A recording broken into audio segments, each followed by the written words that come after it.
जननीं शारदां देवीं रामकृष्णं जगद्गुरु पादपद्मे तयो श्रुत्वा प्रणमामि मुहुर्मुहुः। আমাদের এই বুক স্টলে পাওয়া যায় স্বামীজির যে রাজযোগ গ্রন্থটি, তার বাংলা বইটি আপনারা এই ক্লাসের জন্য রাখতে পারেন নিজেদের। আমার কাছে ইংরেজিটি আছে। এছাড়াও বাণী রচনার যে প্রথম ভাগ তাতেও রয়েছে এই রাজযোগ। সেই রাজযোগের যে দ্বিতীয় অর্ধ, সেখানে পতঞ্জলির যে যোগসূত্রের স্বামীজির ব্যাখ্যা, খুব সুন্দর সরল ব্যাখ্যা, সেটা আমরা মোটামুটি পড়ব। এই সুযোগে পতঞ্জলিরও কথা জানা যাবে, স্বামীজির কথাও শোনা যাবে। তো এটা আপনারা পারলে নিয়ে নিতে পারেন। আজকে আমরা যে প্রথম অধ্যায় সমাধিপাদ সম্বন্ধে আজকে আমরা আলোচনা করব। একটু পূর্বের কথাটি বলি যে এই যে যোগসূত্র, এখানে 196টি সূত্র আছে। সেটি 4টি অধ্যায়ে ভাগ করা আছে। এক একটি অধ্যায়কে এক একটি পাদও বলা হয়। পাদ মানে হচ্ছে 1/4 অংশ। তো এই যে নামগুলি আছে, যে 4টি পাদের যে নাম আছে, সমাধিপাদ, সাধনপাদ, বিভূতিপাদ আর হচ্ছে কৈবল্যপাদ। এই নামেরও একটা তাৎপর্য আছে। সমাধি হচ্ছে একটা আমাদের এখানে গোল, মানে লক্ষ্য। সাধন হচ্ছে সেই লক্ষ্যে পৌঁছানোর রাস্তা। যেমন আমরা এখান থেকে দিল্লি যেতে চাই, তো দিল্লি আমাদের লক্ষ্য। রাস্তা কি? রাস্তা এখান থেকে যে ট্রেনের পথ বা এয়ারপ্লেনের পথ বা রাজপথ। তো সেই পথে যেতে যেতে আমরা কি করে বুঝবো যে ঠিক যাচ্ছি কি না? পথ তো অন্যদিকেও চলে যেতে পারে ভুলবশত।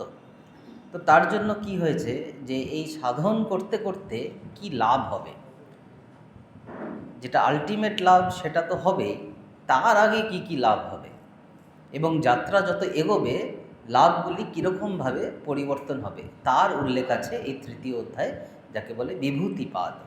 আর যেটা সর্বশেষে কৈবল্য, এই সাধনার, এই পতঞ্জলির যোগের যে মূল লক্ষ্য, সেটি হচ্ছে কৈবল্য। কৈবল্য কথাটি এসছে সাংখ্য দর্শন থেকে। কেবলের ভাব কৈবল্য। আমাদের যে সত্তা, আমাদের যে স্বরূপ, সেটি হচ্ছে একমাত্র সত্য, আর বাকি সব সত্য নয়। তাহলে সেই সত্তা যখন কেবল থাকবেন, তখন যে ভাবটি হবে সেটি কৈবল্য। এটি খুব সুন্দর কথা আমাদের শাস্ত্রে আছে। তো এই 4টি পাদের যে নাম, সেই নামের ভিতরেও একটা তাৎপর্য আছে। তো আমরা শুরু করব হচ্ছে সমাধিপাদ। সমাধি শব্দটি যখনই আমরা শুনি, আমাদের মনে নানা রকম ধারণা হয়। অনেক সময় অনেক অমূলক ধারণাও তৈরি হয়।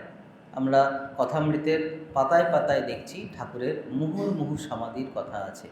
তো সেই সমাধির এক্সপিরিয়েন্স, তার যে অনুভূতি, তার যে স্বরূপ, সেটি কিন্তু অনুভূতি ছাড়া সম্পূর্ণভাবে নির্ভুলভাবে জানা, বোঝা, বলা কোনোটি সম্ভব নয়।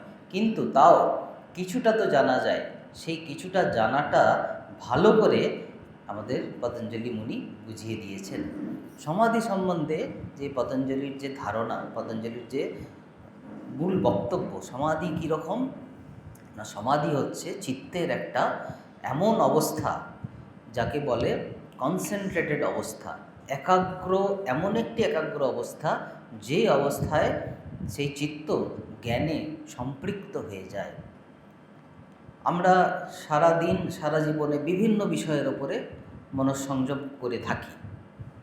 ছোটোবেলা থেকে আজ অবধি, এই পরিণত বয়স অবধি আমরা অনেক কিছুর ওপরে মনঃসংযম করেছি। কিন্তু ভেবে দেখুন, সবগুলি কিন্তু আমাদের যে মনটাকে যে পুষ্ট করেছে, যে বলশালী করেছে, সেরকম কিন্তু হয়নি। তো সমাধি হচ্ছে সেই অবস্থা যেখানে আমাদের চিত্তের একটা পূর্ণতা, পরিপুষ্টি লাভ হয়। কীরকম? আমরা আজকের দিনে একটি ভেন্ডিং মেশিন বলে বস্তু সম্বন্ধে জানি। তার আগে বলি এই সমাধি কথাটি কিভাবে এসেছে। সম্পূর্বক ধা ধাতু কি প্রত্যয়। এই যে সংস্কৃতের কথাগুলি এক একটি মূল শব্দ, রুট ওয়ার্ড। ধাতু শব্দ সেখান থেকে এসেছে। তো এই সমাধি কথাটি এসছে ধা ধাতু থেকে। ধা ধাতুর অর্থ কি? ধা ধাতুর অর্থ পাণিনীয় ব্যাকরণে দুটি অর্থ বলেছে। ধা ধারণ পোষণয়োহ, ধারণা এবং পোষণা। পোষণা মানে পুষ্ট করা, ধারণা মানে ধরে থাকা, এক জায়গায় থাকা, একাগ্র থাকা, লেগে থাকা। কীরকম? এই যে বলছিলাম ভেন্ডিং মেশিনের উদাহরণটা, যে আমরা ভেন্ডিং মেশিনে যখন যাই তখন একটা গ্লাস আমরা পূর্ণ করতে চাই, ওখানে নানা রকম ড্রিঙ্কসগুলো আছে, তার চিত্রগুলি থাকে, যার যেটি পছন্দ গ্লাসটি নিয়ে গিয়ে সেখানে আমরা ধরি, ওখানে একটা লিভার রয়েছে, সেটাকে প্রেস করি, ওটাকে ধরে থাকি চেপে, তখন কি হয়, ওই গ্লাসের ভেতরে ওই ড্রিঙ্কসটা এসে ভর্তি হয়ে যায়। তো দেখুন, গ্লাসটি যদি ধরে না থাকি তাহলে গ্লাসটি কিন্তু ভর্তি হবে না, ধরে থেকে এক জায়গায় ধরে থাকতে হবে, তবে কিন্তু ভর্তি হবে।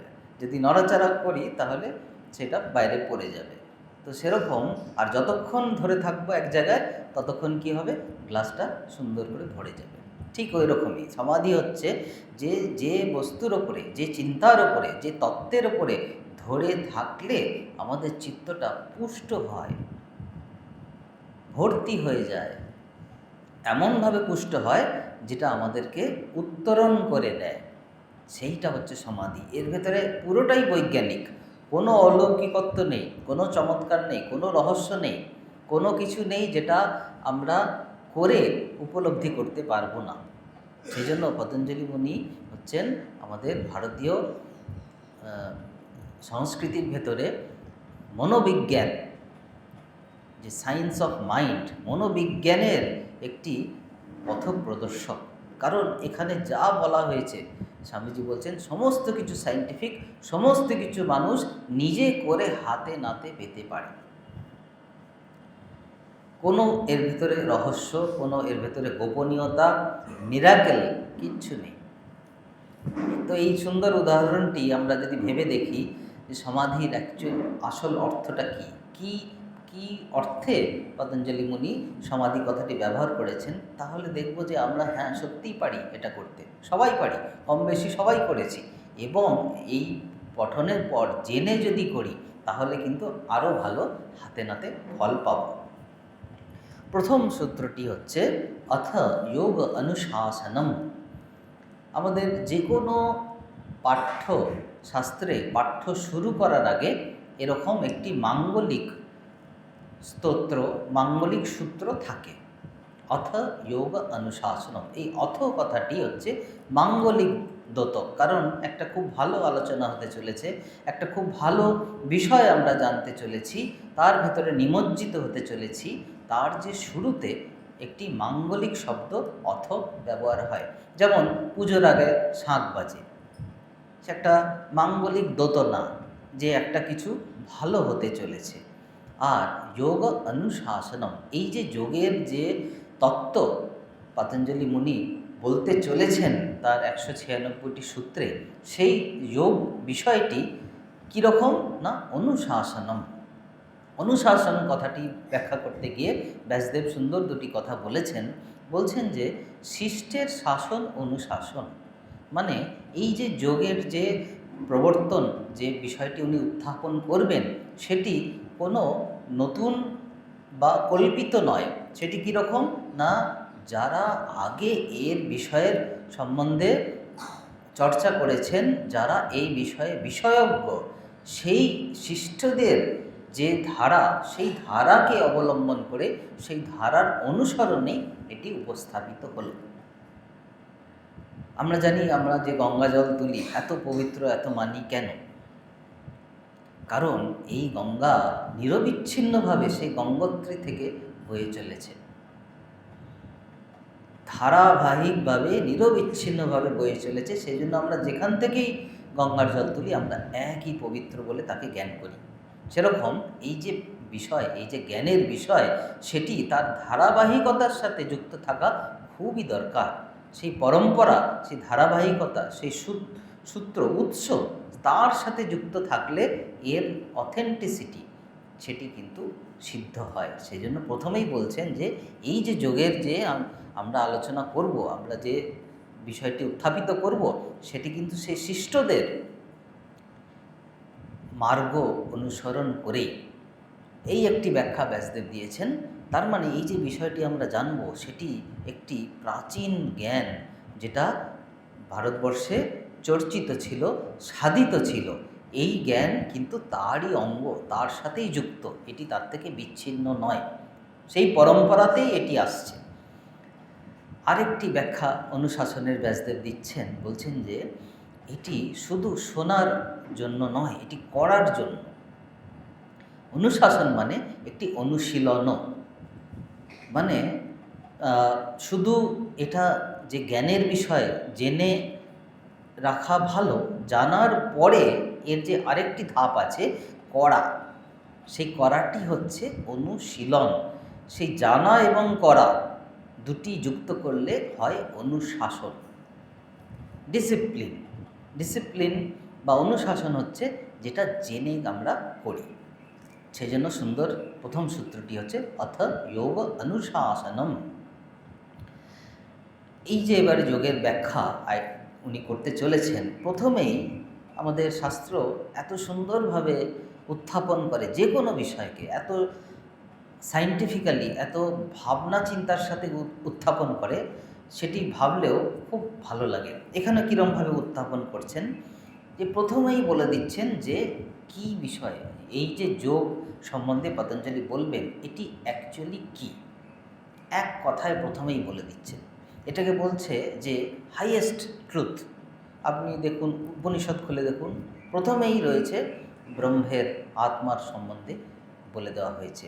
গীতাতে সাংখ্য দর্শন 2য় অধ্যায়ে প্রথমেই আত্মতত্ত্ব অর্জুনকে বলে দিচ্ছেন, হাইয়েস্ট ট্রুথ, একেবারে হাইয়েস্ট। ছোটোবেলায় আমরা যখন থাকি, স্কুলে পড়ি, বাচ্চা অবস্থায় আমাদের বাবা মা বলেন বা প্রতিবেশীরা বলেন, বন্ধুবান্ধব বলেন, বড় হয়ে কি হতে চাও, বড় হয়ে আমরা কি হতে চাই, এটা আমরা কিন্তু ছোট অবস্থাতেই ভাবি বা বলি। তো তখন আমরা কি বলি, আমরা এমন একটা বড় কিছু বলি, আমি একটা বড় আইএএস অফিসার হব, আমি একটা বড় ডাক্তার হব, ইঞ্জিনিয়ার হব, সব সময় একটা উচ্চ কিছু আমরা ভাবি বলি। সেটা সম্বন্ধে হয়তো পুরো ধারণা থাকে না, ছোটোবেলায় না থাকাটাই স্বাভাবিক, কিন্তু তাও আমরা ওইটা বলি হাইয়েস্ট। যদি পেতেই হয় কি পাবো, আমি যেন হাইয়েস্ট, সর্বোচ্চ জিনিসটা পাই। সেরকম এই যে পুরো জিনিসটা বলা হবে, প্রথমেই যেটা হাইয়েস্ট হতে পারে, সর্বোচ্চ হতে পারে, সেটাকেই বলে দেওয়া হচ্ছে। সেটি কি? যোগশ্চিত্তবৃত্তি নিরোধः। অপূর্ব কথা। কি পেতে পারি সব থেকে সর্বোচ্চ, সর্বোত্তম? না, এমন একটি অবস্থা চিত্তের যেখানে বৃত্তিগুলি নিরোধ হয়ে যাবে। নিরোধ মানে সম্পূর্ণভাবে নিস্তব্ধ হয়ে যাবে। এই যে প্রথমেই একটা হাইয়েস্ট জায়গায় বলে দিল, সর্বোচ্চ জিনিসটা বলে দিল, যে যোগ মানে হচ্ছে চিত্তের অপূর্ব একটি অবস্থা যেখানে বৃত্তিগুলি নিরোধ বা নিস্তেজ এবং নিঃশব্দ হয়ে গেল, স্থির হয়ে গেল। শুনে খুবই ভালো লাগে, কিন্তু যখনই আমরা ভাবি ওই আমার চিত্ত তো কিছুতেই স্থির হয় না, যদি একটুখানি চোখ বুজে চেষ্টা করি চিত্তকে স্থির করার, ও তো উল্টে আরও বেশি অস্থির হয়ে যায়। অর্জুনকে একই জিনিস বললেন শ্রীকৃষ্ণ, তখন বলছেন কই আমি তো এত চেষ্টা করছি, কিছুতেই হচ্ছে না। চঞ্চলম হি মনঃ কৃষ্ণ প্রমাথি বলভদ্রীরম তস্যাহম নিগ্রহম মন্যে বায়ুরিব সুদুষ্করম।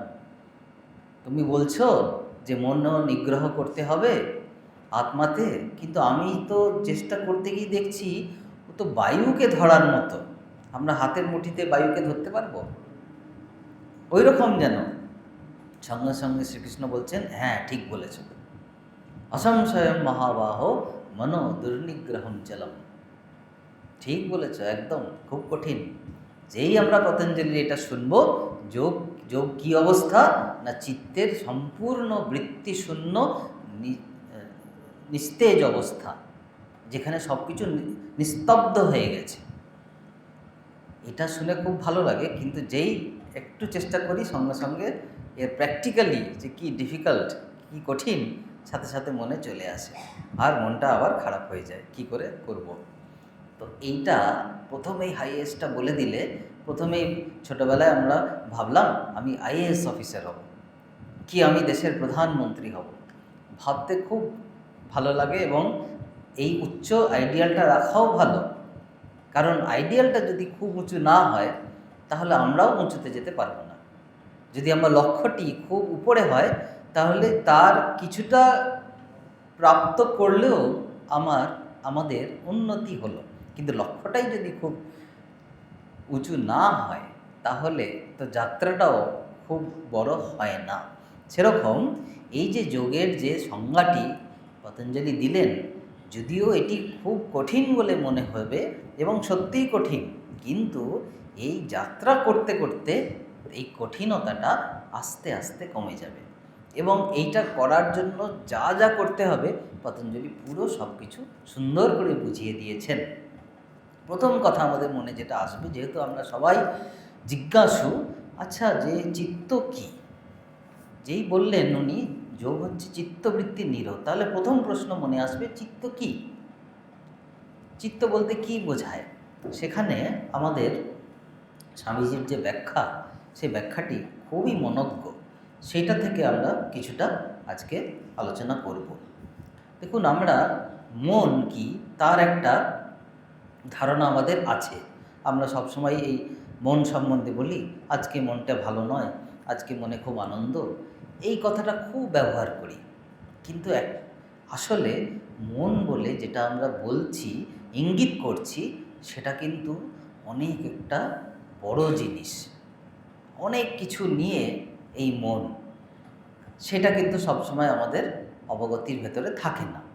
সেই জন্য স্বামীজির এই সুন্দর ব্যাখ্যাটি আমরা যদি পড়ি, এই মনকে আমাদের এই যোগসূত্রেই চিত্ত বলা হয়েছে, যেটা আমরা সাধারণ অর্থে মন বলে শব্দটি ব্যবহার করি, সেটি হচ্ছে এই যোগসূত্রের ভাষায় চিত্ত, আর সাংখ্য দর্শনের ভাষায় সেটাই হচ্ছে অন্তঃকরণ।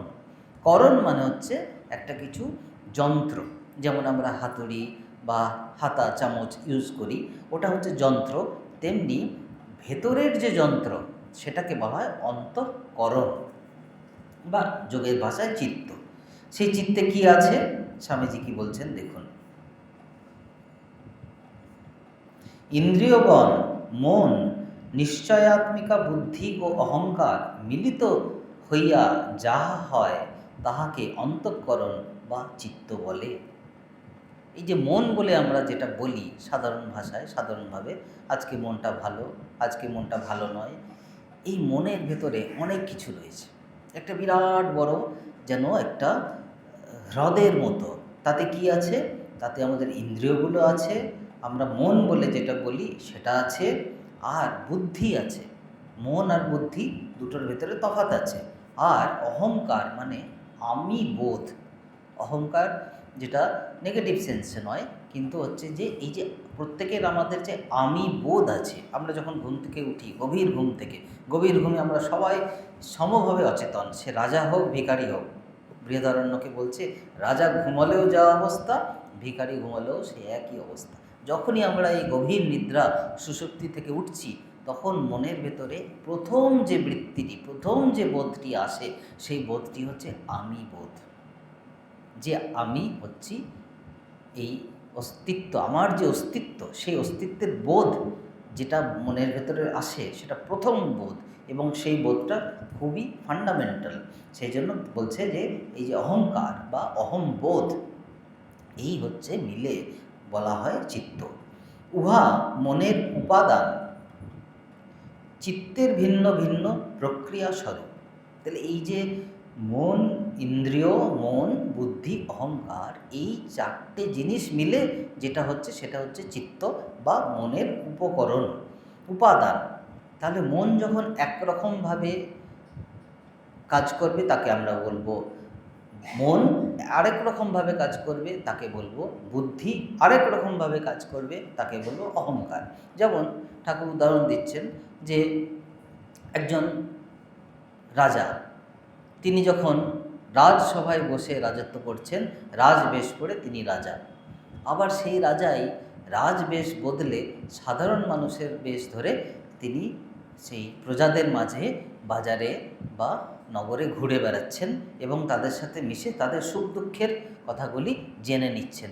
তখন তিনি তাদের মতো। আবার যখন যুদ্ধে যাচ্ছেন, যুদ্ধে গিয়ে রণভূমিতে যুদ্ধ করছেন, তখন তিনি সেনাপতির মতো।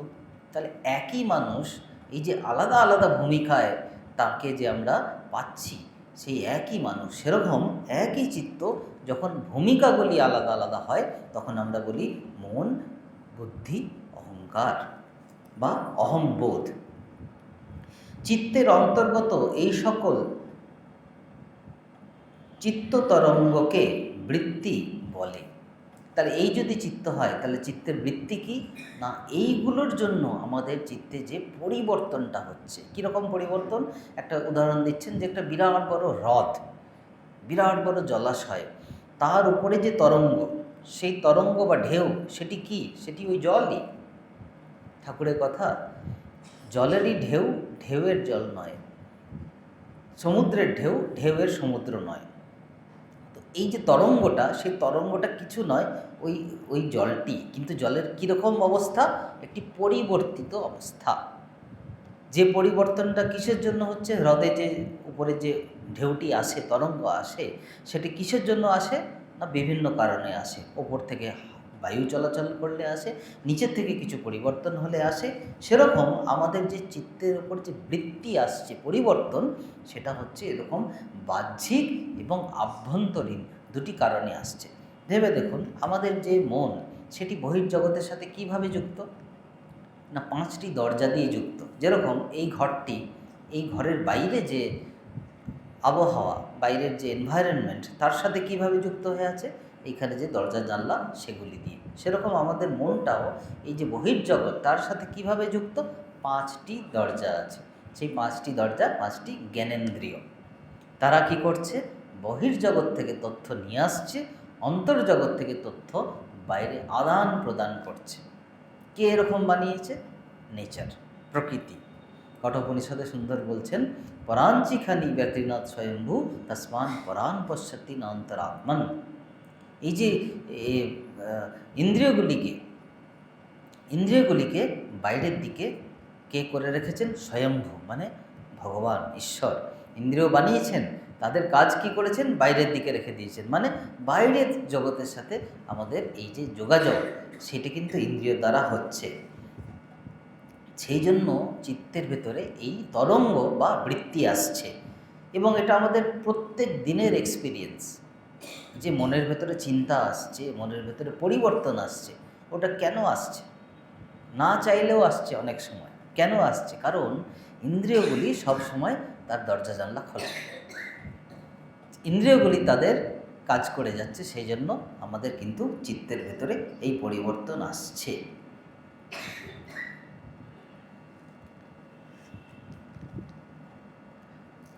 বাইরে যা আছে তাহা অজ্ঞাত ও অজ্ঞের, উহা কেবল উত্তেজক মাত্র।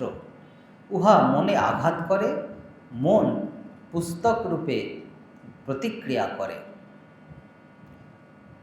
তেমনি জলে একটি প্রস্তরখণ্ড নিক্ষেপ করিলে জলও তরঙ্গাকারে ওই প্রস্তরখণ্ডকে প্রতিঘাত করে। সুতরাং বাস্তব বহির্জগৎ মানসিক প্রতিক্রিয়ার উত্তেজক কারণ মাত্র। কীরকম বলছেন? যে এই যে আমরা জিনিসগুলি দেখছি, আমরা চোখ দিয়ে দেখছি, নাক দিয়ে ঘ্রাণ করছি, এবং আমরা ভাবছি যে যখন দেখছি বা এই যে ইন্দ্রিয় গ্রাহ্য বস্তু, সেটি যেন একটি বস্তু, ম্যাটার। আমরা একটা জিনিস দেখছি, হ্যাঁ ওটা ওখানে আছে, কিন্তু স্বামীজি বলছেন না, ওর যে প্রতিক্রিয়া আমার মনের ভেতরে হচ্ছে, ওই প্রতিক্রিয়ার জন্য এই বস্তুটি ওখানে আছে। তাহলে বস্তুর অস্তিত্ব আমার চিত্তের সাথে যুক্ত। চিত্তে যদি আমার এই পরিবর্তনটা না হয়, তাহলে আমার জন্য ওই বস্তুটি নেই। কীরকম?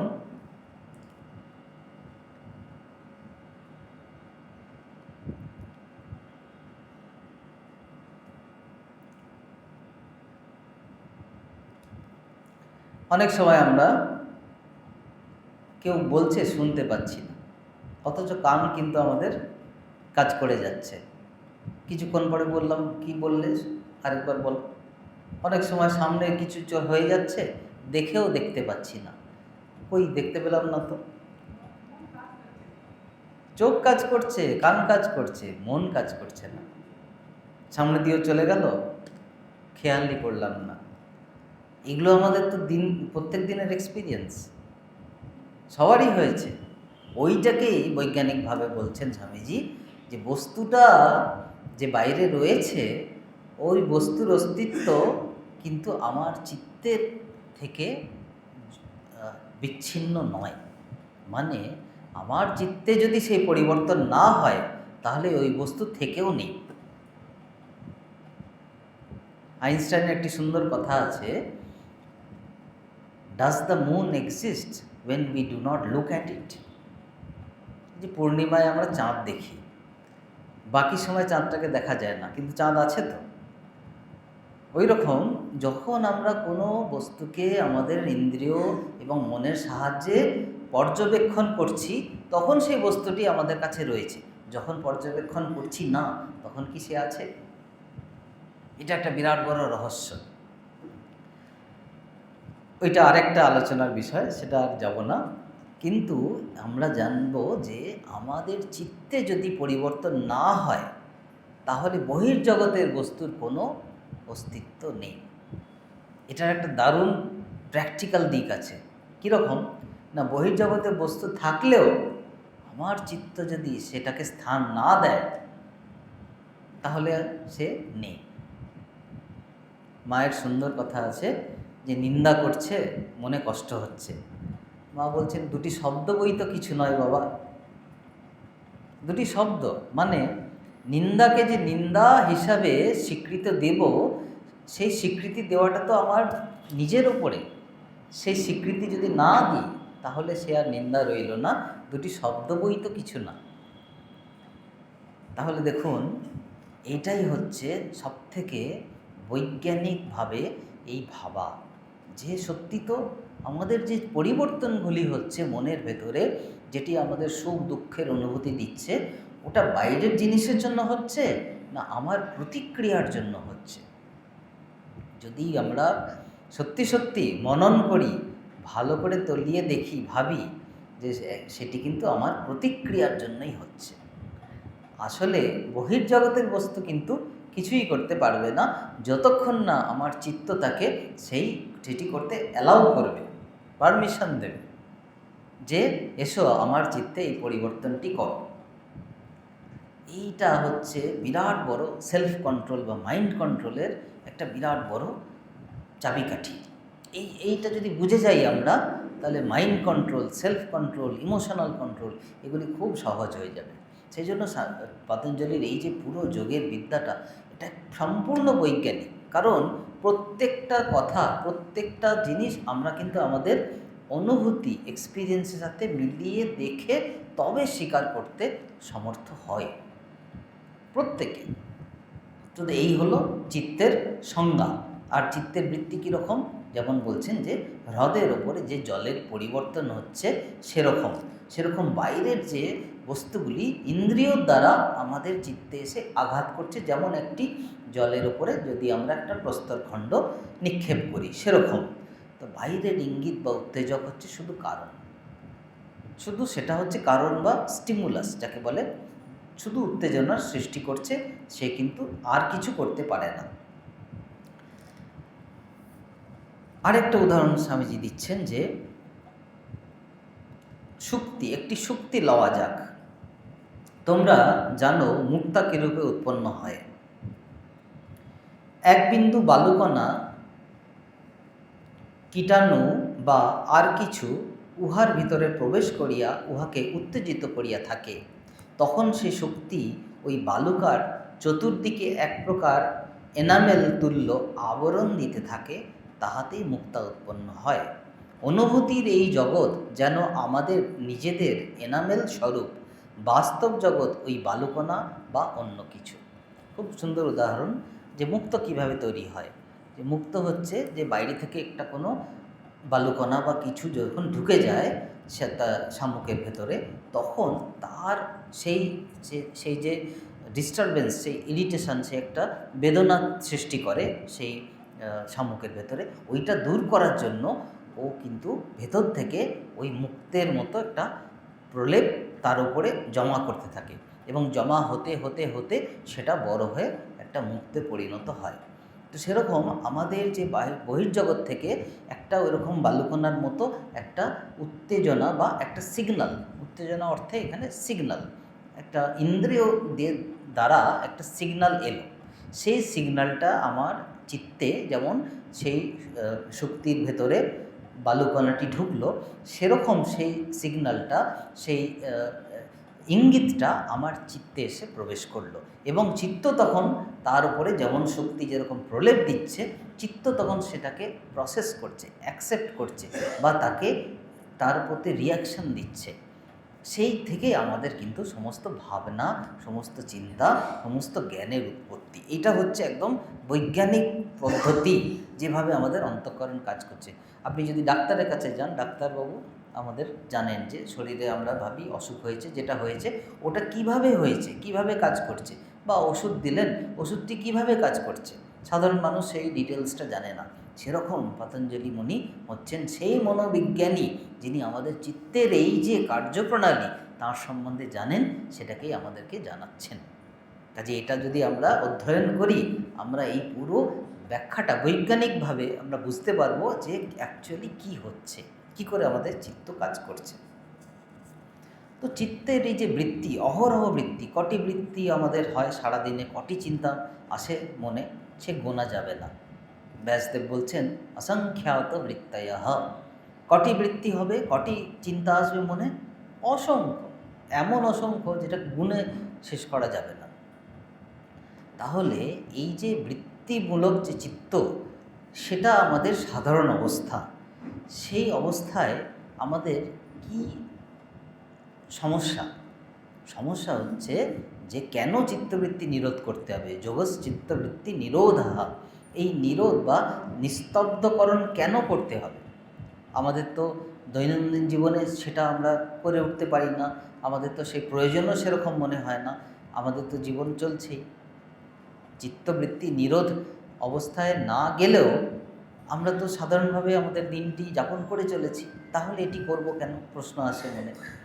তার উত্তর হচ্ছে যে করলে কি লাভ হবে।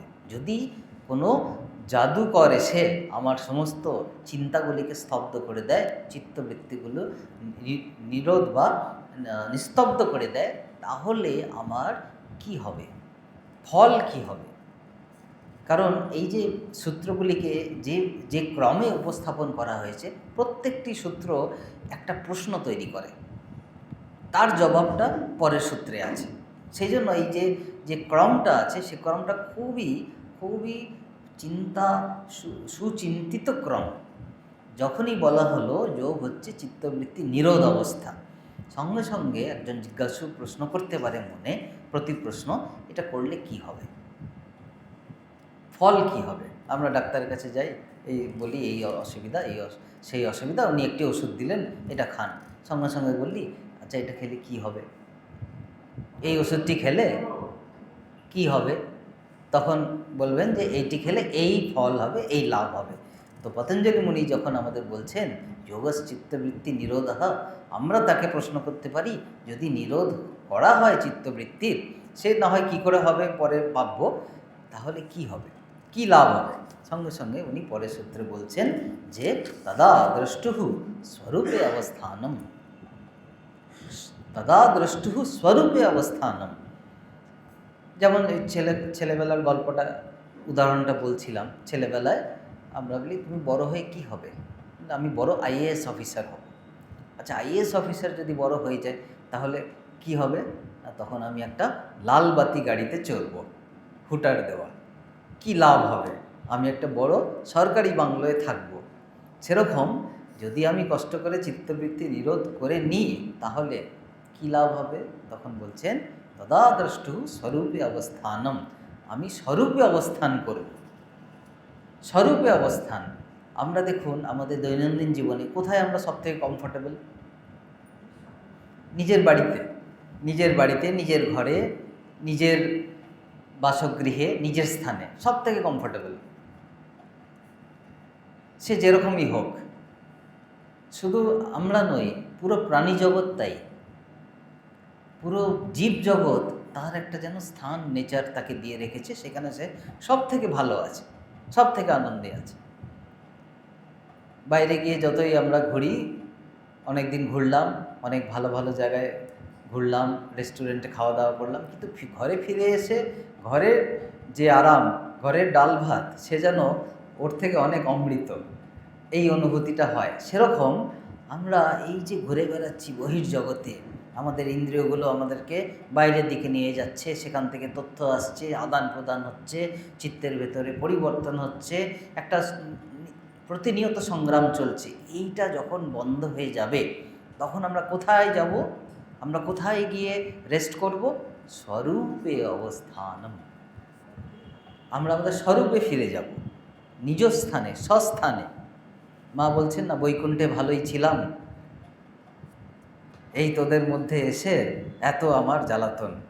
ভাইয়ারা ঝগড়া করছেন জয়রামবাটিতে, মারামারিও করছেন, মা সেই মারামারি ছাড়াচ্ছেন, বলছেন উফ, বৈকুণ্ঠে ভালোই ছিলাম। মায়ের স্বরূপ অবস্থান বৈকুণ্ঠে লক্ষ্মী হয়ে। সেরকম প্রত্যেক জীবের এই চিত্তের একটা স্বরূপের অবস্থান আছে, সেইখানে গিয়ে আমরা পৌঁছে যাব, এটা পতঞ্জলি বলছেন। এখানে আরেকটি কথা আছে, তদা দ্রষ্টু। দ্রষ্টুটিকে, দ্রষ্টু হচ্ছে আমি। এই যে আমরা, এই যে প্রত্যেকটা জীব, সেই জীবের ভেতরে দুটি জিনিস আছে। কীরকম? একটি হচ্ছেন দ্রষ্টা, যিনি সাক্ষী, যিনি আমাদের আত্মা, আর হচ্ছে এই প্রকৃতি, আমাদের মন, বুদ্ধি, ইন্দ্রিয়, এইগুলোই নিয়ে যে আমরা চলছি, এটা হচ্ছে আমাদের সাঙ্গপাঙ্গ, আমাদের সাঙ্গপাঙ্গ। এরা আমাদের হয়ে কাজ করছে আর আমরা তার কাজ দেখছি।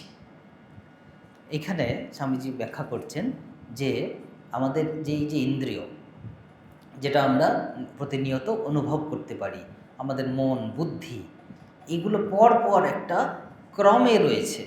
সেটাও আবার উপনিষদের থেকেই আসছে, কঠোপনিষদের বিবরণ আছে যে ইন্দ্রিয়র পেছনে মন, মনের পেছনে বুদ্ধি, বুদ্ধির পিছনে সেই দ্রষ্টা বা আত্মা। আর এইটা পুরোটা একটা যেন রথের উদাহরণ রয়েছে। সেই রথে যিনি রথী, যিনি রথের মালিক, তিনি হচ্ছেন আত্মা। রথটি যিনি চালনা করছেন, তিনি সারথি, বুদ্ধি। আর সারথির হাতে যে লাগাম আছে, সেটি হচ্ছে মন। আর মন বা লাগাম যার সাথে যুক্ত আছে, সেই ঘোড়াগুলি ইন্দ্রিয়। এই পুরো রথটা হচ্ছে শরীরটা। তো এই যে পুরো কমপ্লেক্সটা, এই পুরো যে প্যাকেজটা, এই প্যাকেজটা হচ্ছে আমাদের জীব, আমরা। তাহলে এর ভেতরে দুটি ভাগ আছে, একটি যে মালিক, রথের মালিক, আর বাকিটা হচ্ছে রথের অঙ্গগুলো, সেই রথের চাকা, সেই রথের যে কাঠামোটা, সেই রথের সাথে যুক্ত ঘোড়া, তার সাথে যে যুক্ত লাগাম, সব মিলিয়ে হচ্ছে রথেরই অঙ্গ। এবং রথের যিনি মালিক, তিনি হচ্ছেন এই আত্মা, তিনিই হচ্ছেন সেই দ্রষ্টা। তো যখন এই চিত্তবৃত্তি এই রথ থেকে যখন তার যে রথী আলাদা হয়ে গেলেন, তখন তিনি কোথায় গেলেন? এখন তো রথে বসে আছেন।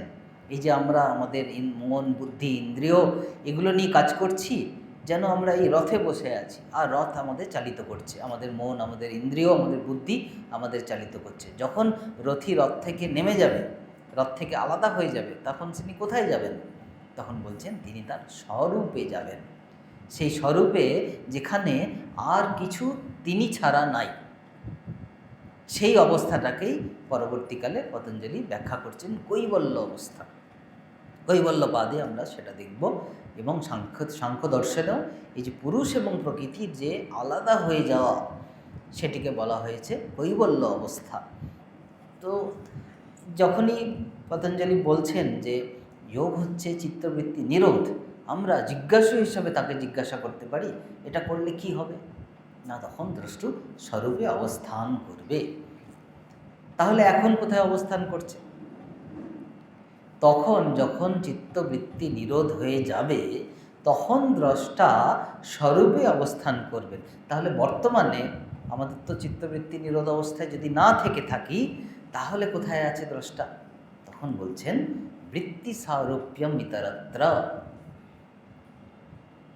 যখন দ্রষ্টা স্বরূপে থাকবে না, তখন দ্রষ্টা কোন অবস্থায় থাকবে? বৃত্তি সারূপ্যম, মানে বৃত্তির সাথে এক হয়ে গেছে,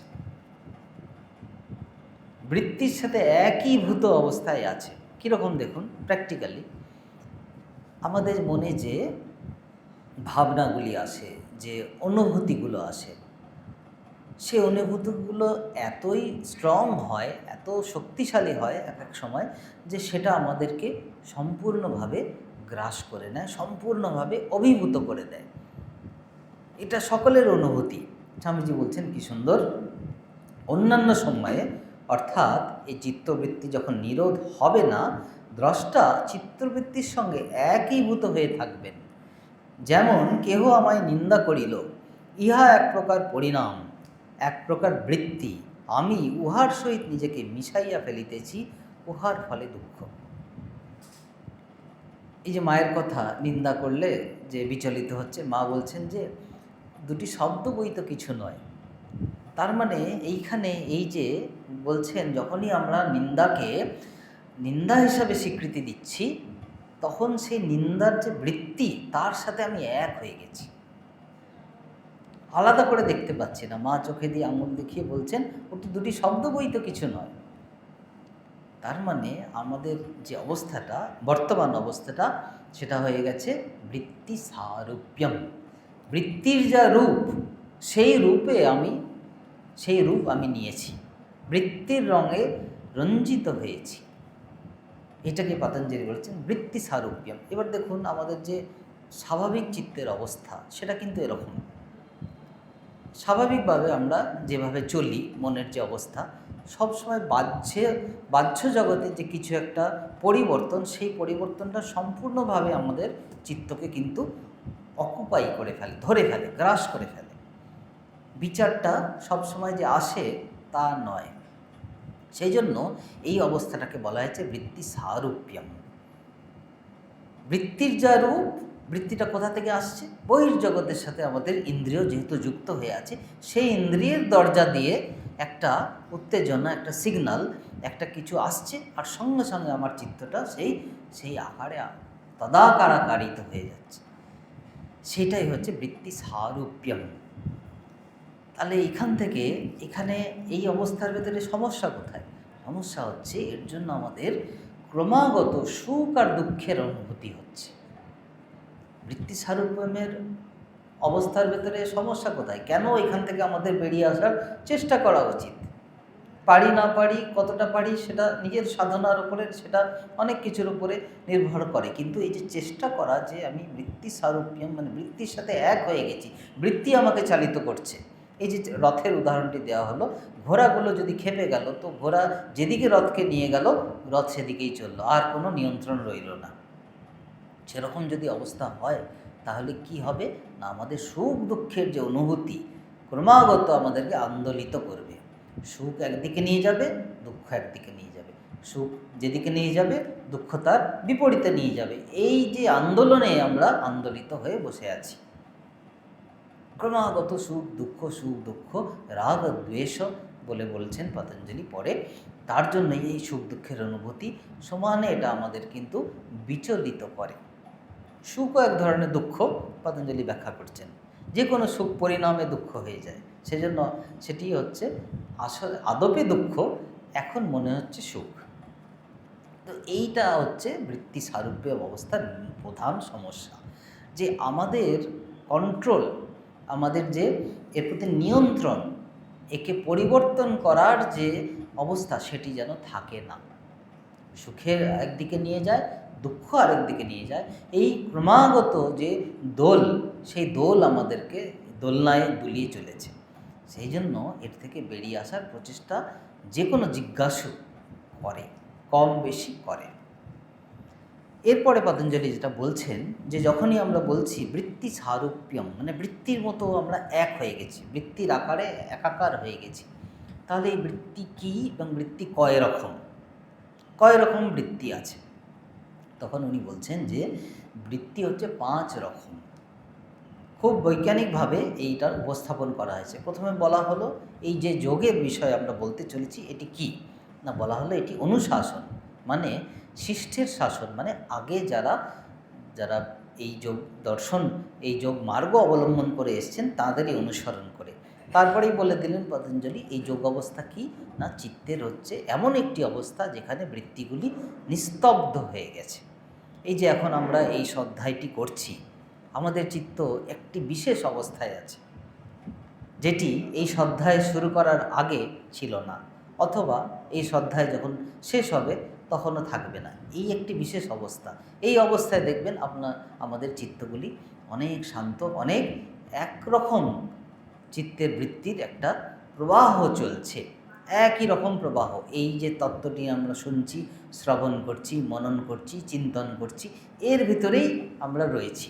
তো এরকম করতে করতে যখন বৃত্তিগুলি সম্পূর্ণভাবে নিস্তব্ধ হয়ে যাবে, যে অবস্থা হবে সেটিকে বলা হচ্ছে যোগ। সঙ্গে সঙ্গে মনে প্রশ্ন আসবে, ওই অবস্থা হলে কি লাভ হবে, কি হবে? উনি বলে দিচ্ছেন তদা দ্রষ্টু স্বরূপে অবস্থানম, তখন চিত্তের যে বিশেষ অবস্থা হবে সেটি হচ্ছে স্বরূপে থাকার অবস্থা। তাহলে বর্তমানে কি অবস্থা না, তখন বলছেন যে বৃত্তি সারূপ্যম ইতরত্র, এখন যে অবস্থাটা সেটি হচ্ছে বৃত্তির সাথে আমরা একাকার হয়ে গেছি, যেমন যেমন বৃত্তি উঠছে আমরা সেরকমই হয়ে গেছি। তাহলে বৃত্তি করকম বৃত্তি উঠছে, কীরকম বৃত্তি উঠছে? বৃত্তি মানে একটা চিন্তা, সত্যি সত্যি চিন্তা কটি চিন্তা আমরা করি সারাদিনে কিছুতেই গোনা যাবে না, কিন্তু এই চিন্তাগুলিকে ভাগ করে দেওয়া যায়, প্রকারভেদ, ক্যাটেগরাইজেশন। হ্যাঁ, কত প্রকারের বৃত্তি হয়? তখন উনি বলছেন বৃত্তয়ঃ পঞ্চতয়ঃ ক্লিষ্টা অক্লিষ্টাঃ, 5 রকমের বৃত্তি, 5টা বৃত্তি নয়, 5 রকমের বৃত্তি হয়। সেই বৃত্তিগুলি কোনোগুলি আমাদের কিন্তু অক্লেশ মানে আনন্দদায়ক হয়, কোনোগুলি আবার ক্লেশদায়ক বা কষ্টদায়ক হয়। সে কী 5টি বৃত্তি? প্রমাণ বিপর্যয় বিকল্প নিদ্রা স্মৃতয়ঃ, প্রমাণ, বিপর্যয়, বিকল্প, নিদ্রা, স্মৃতি।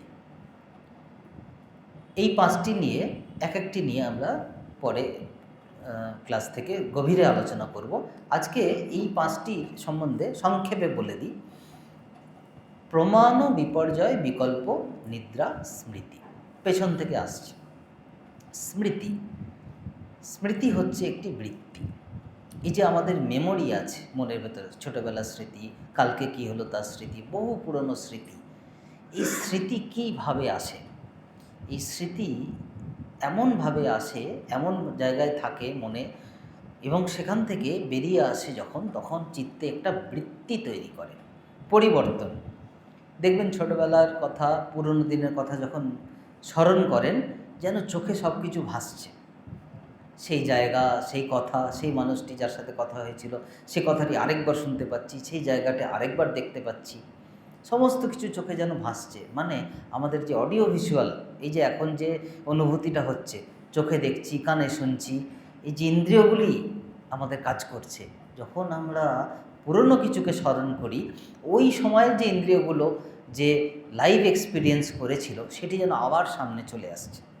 তার মানে বর্তমানে চিত্ত যে বহির্জগতের সাথে যুক্ত হয়ে যে বৃত্তি তৈরি করবে সেটি হচ্ছে না, আগের যখন সেই ঘটনাটি ঘটেছিল সেই সময়কার যে বৃত্তিগুলি উঠেছিল সেগুলি আবার যেন ফিরে আসছে। এইটা হচ্ছে স্মৃতি। কেন স্মৃতিকে উনি বৃত্তি হিসাবে ধরছেন? কারণ আমাদের যে নিত্য দৈনন্দিন যে অনুভূতি সেটা আমাদের মনে স্মৃতি আকারে জমা হয়ে যায়। স্মরণ, স্মৃতি মানে স্মরণ। হ্যাঁ, তো যেহেতু জমা হচ্ছে, ও আবার জমা থেকে ফিরে আসছে। আপনি ব্যাংকে টাকা জমা করলেন, কিছুদিন বাদে সেই টাকাটি আবার তুলে ব্যবহার করতে পারবেন, কারণ জমা তো আপনিই করেছেন। সেরকম এই যে আমরা যে অনুভূতিগুলো পাচ্ছি বর্তমানে, এই যে আজকের যে অনুভূতিটি এই অধ্যায়ে হচ্ছে, ওইটি আপনার স্মৃতিতে চলে যাবে। কোনো দিন হয়তো মনে পড়লো, ও ক্লাসে বলেছিল চিত্তে বৃত্তি হয়, বৃত্তি সারূপ্যম হয়, এখন আমার বৃত্তি সারূপ্যম অবস্থা, সেই জন্য আমি খুব দুঃখ পাচ্ছি, আমি আর আমার দুঃখ এক হয়ে গেছি। কোনো দিন হয়তো কোনো একটা অকেশনে এটা মনে আসলো, তখন কি হলো, এই যে এখন যে আপনি শুনছেন, এখন যে এক্সপিরিয়েন্স করছেন, সেটা স্মৃতি হিসাবে সেটা ফিরে আসবে। সেই জন্য বলছে স্মৃতি হচ্ছে একটা বৃত্তি। তারপরে কি বলছেন, পেছন থেকে আসছি, প্রমাণ বিপর্যয় বিকল্প নিদ্রা স্মৃতয়। তো স্মৃতি হলো, তারপরে বলছেন নিদ্রা। নিদ্রা হচ্ছে একটি বৃত্তি। কি অদ্ভুত কথা, যখন ঘুমোই আমরা, তখন কোথায় মন কাজ করে, কোথায় কি মনে থাকে, কোনো কিছুই মনে থাকে না, কোনো কিছুই স্মৃতি থাকে না, অথচ তখন নাকি একটি বৃত্তি চিত্তে হয়। এটা পতঞ্জলি বলছেন, নিদ্রার সময়, গভীর নিদ্রা, স্বপ্ন নিদ্রা নয়, গভীর নিদ্রার সময় আমাদের চিত্তে একটি বৃত্তি আসে। সেই বিশেষ বৃত্তি হচ্ছে, বলছেন যে অভাব বৃত্তি। খুব সুন্দর কথা। যখন আমরা এই জগতের সাথে যে যুক্ত হয়ে যে আমরা অনুভূতিগুলো পাচ্ছি, তখন একটা ভাব আসছে, কোনো কিছু সম্বন্ধে জানছি, কোনো কিছু অনুভব করছি, তো এগুলো হচ্ছে ভাব। ভাব মানে অস্তিত্ব, অস্থি, মানে কিছু যদি থাকে তখন বলা হয় তার ভাব আছে, আর সেটি যখন না থাকে তার অভাব আছে। কীরকম, এখানে এই যে গ্লাসটি আছে, এখন আমরা সবাই দেখতে পাচ্ছি গ্লাসটি এখানে আছে, গ্লাসটি যদি সরিয়ে নিই তাহলে কি থাকবে, গ্লাস তো আর থাকবে না। বলছেন গ্লাসটার অভাব থাকবে। অভাব থাকবে মানে জিনিসটা যে নেই সেই জ্ঞানটি থাকবে। কাজে অভাবটাও একটা অস্তিত্বের পরিচয়, একটা ভাব আর একটা অভাব। যখন থাকবে না তখন তার অভাবের জ্ঞান থাকবে। সেই জন্য নিদ্রা হচ্ছে এমন একটি বৃত্তি যেখানে আমাদের এই যে জাগতিক জাগ্রত অবস্থায়, স্বপ্ন অবস্থায় যে বৃত্তিগুলো থাকে তার অভাব থাকে। সেই অভাবও একটা বিশেষ ধরনের বৃত্তি, সেই জন্য তাকেও বৃত্তি বলা হয়েছে। এছাড়া কি আছে, বিপর্যয় ও বিকল্প। বিপর্যয় মানে হচ্ছে মিথ্যা জ্ঞান, বিকল্প মানে হচ্ছে অমূলক জ্ঞান। দেখবেন আমাদের যে এই যে ভুল হয়ে যায়, ভ্রম, মনের ভিতর একটা শুনলাম, একটা কিছু বললো, আর একটা কিছু শুনলাম, একটা কিছু বললো, আর একটা কিছু বুঝলাম, এটা কিন্তু অহরহ হয়, এটাকে বলছে বিপর্যয়। আর বিকল্প কি, বিকল্প হচ্ছে একেবারেই অমূলক জ্ঞান। হয়তো ভেবে নিয়েছি যে একটা কিছু ঘটে গেছে, এইটাই ওইটা, কিন্তু আদৌ ওইটা হয়নি। একটা হয়েছে জিনিসটি ঘটেছে, জিনিসটা শুনেছি কিন্তু ভুল বুঝেছি, বিপর্যয় হতেই পারে, ভ্রম। আরেকটা হচ্ছে যে যার কোনো অস্তিত্বই নেই, বস্তুশূন্য, শুধু শব্দজ্ঞান, কোনো কোনো তার অস্তিত্বই নেই। যেমন বলছেন শশশৃঙ্গ, শশশৃঙ্গ মানে খরগোশের শিং, এর একটি শব্দ শুধু, এর তো কোনো অস্তিত্ব নেই, শুধু শব্দ, কোনো অস্তিত্ব নেই। তাহলে সেইটাও আবার আমাদের জ্ঞানের ভেতরে চলে আসে। শব্দ জ্ঞানানুপাতি বস্তুশূন্য বিকল্প, শুধু শব্দ। শশশৃঙ্গ যখনই আমরা বলি সেটা শুধু শব্দ, তার সাথে বাস্তবের কোনো লিঙ্ক নেই, বাস্তবে ওরকম জিনিস অস্তিত্বই নেই। সেরকম আমাদের মনের ভেতরে অনেক কিছু এরকম জ্ঞান, অনেক কিছু ধারণা জমে যায় যার কোনো বাস্তবিক অস্তিত্ব নেই, অথচ সেটা কিন্তু আমাদের জ্ঞান, দৃঢ় ধারণা, দৃঢ়বদ্ধ ধারণা হয়ে যায়, হ্যাঁ এইটাই এটা, অথচ তার কোনো বাস্তবিক কোনো অস্তিত্বই নেই। এমন একটি জ্ঞানকে বলা হয় বিকল্প, এমন একটি বৃত্তিকে বলা হয় বিকল্প। আর বিপর্যয় কি, মিথ্যা জ্ঞান অতদ্রূপ প্রতিষ্ঠম। মিথ্যা জ্ঞান, জিনিসটা এক কিন্তু আমি জানছি আরেকভাবে, জিনিসটি প্রকৃতভাবে এক, আর এক প্রকার বৃত্তি, এই যে এক বস্তুতে অন্য বস্তুর ভ্রান্তি। কেউ বললো ওই দেখো লাল ফুল, আমি দেখছি সাদা ফুল, ভুল বোঝা, বিপর্যয়, ভুল, ভ্রান্তি জ্ঞান।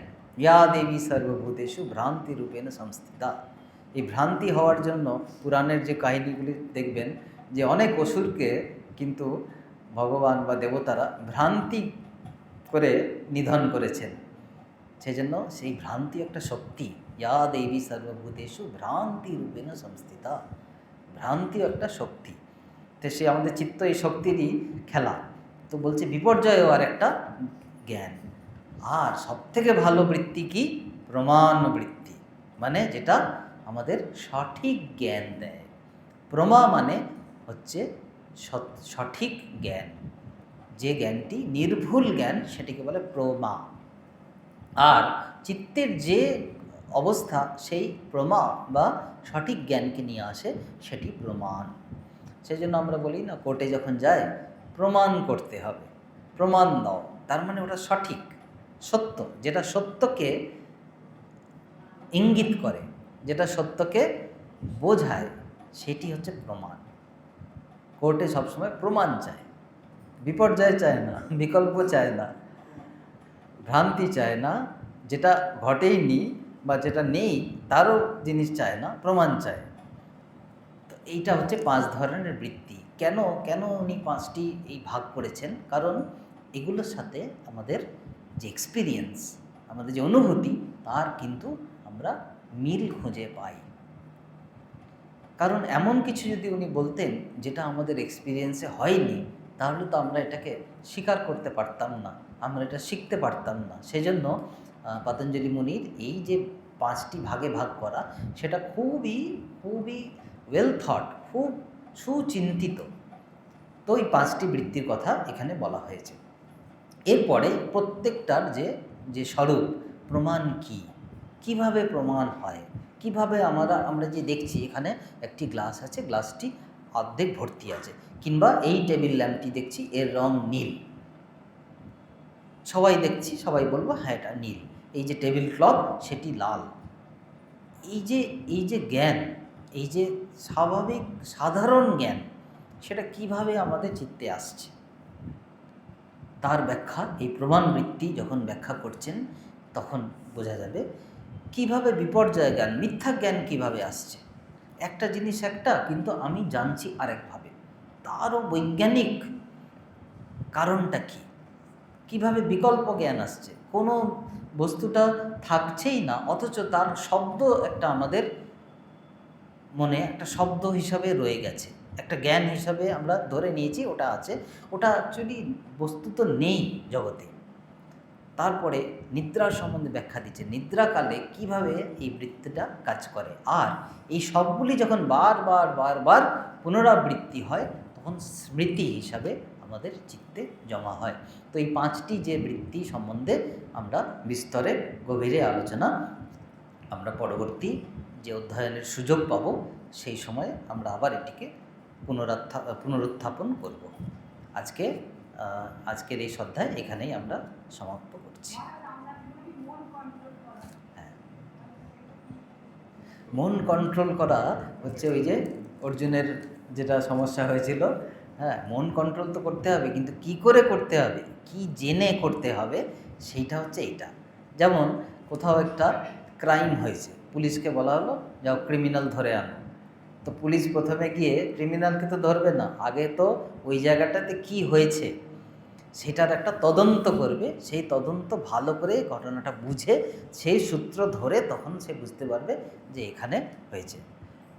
ফেলুদার গল্পে যেরকম আছে, হ্যাঁ, প্রথমে গিয়ে জায়গাটাকে ভালো করে উনি দেখতেন, তারপরে তো তদন্ত করে কে করেছে খুঁজে বার করতেন। সেরকম মন তো কন্ট্রোল করতে হবে, কিন্তু মনের ভেতরে কি আছে, কি করে সে কাজ করছে, কি তার কার্যপদ্ধতি, হ্যাঁ, সেই তার রেসিপিটা জেনে নিতে হবে। যেমন রান্নার রেসিপিটা ভালো করে জানলে রান্নাটা ভালো হয়, সেরকম মন কন্ট্রোল তো করব, ওটা তো ফাইনাল প্রোডাক্ট, কিন্তু ওর ভেতরে কি, মনটা কিভাবে কাজ করছে, কি তার কার্যপ্রণালী, সেটা আমরা এই অধ্যয়ন করলে ভালো করে বুঝতে পারবো, এবং তখন আমাদের করাটা সহজ হবে।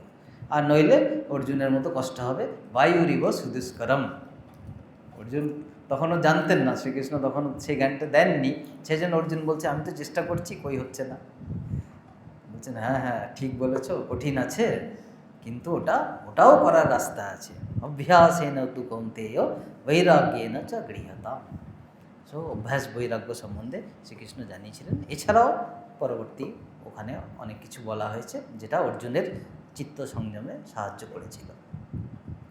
ঠিক আছে, আজকে এই অবধি। ধন্যবাদ।